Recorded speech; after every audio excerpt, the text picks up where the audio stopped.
Doctor, আমাদের শিক্ষক, উনি যে নাটকীয়তা এগুলো করছেন, পদত্যাগ পত্র জমা দিবেন বলে এগুলো গুঞ্জন শোনা যাচ্ছে, বা দিছেন কিনা আমি জানি না। তো দিছেন পদত্যাগ পত্র জমা দিছেন, এই ধরনের আচরণ আমরা তার থেকে আশা করি না। সে নির্বাচন কমিশন অফিসের দায়িত্বপ্রাপ্ত, তাকে আরো দায়িত্বশীল আচরণ করতে হবে। সকল প্রকার ষড়যন্ত্র আমরা শিক্ষার্থীরা রুখে দিব।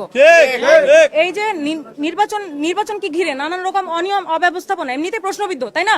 তো এটা ছেড়ে কিভাবে সে যুদ্ধের ময়দান থেকে সে পালিয়ে যাচ্ছে বলে আমরা মনে করছি এটা শেষ মুহূর্তে এসে। তো শিক্ষার্থীরা এটা রুখে দিবে, সকল প্রকার ষড়যন্ত্র শিক্ষার্থীরা এই বানচাল করবে এবং সচেষ্ট থাকবে না তারা। আমরা মেনে নিচ্ছি না, কারণ সে যদি পদত্যাগ করে তাহলে নির্বাচন কমিশন অফিসের যে একটা বডি গঠন করা হয়েছে সেটা কিভাবে ফাংশন করছে, তাহলে এটা আমরা মেনে নিচ্ছি না। আমরা চাই সে যে ষড়যন্ত্রগুলো করছে, যে বানচাল করার চেষ্টা করছে, এটা জবাবদিহিতা তার থাকবে। আমরা আরো দায়িত্বশীল আচরণ তার থেকে প্রত্যাশা করছি শিক্ষার্থী হিসেবে। হ্যাঁ,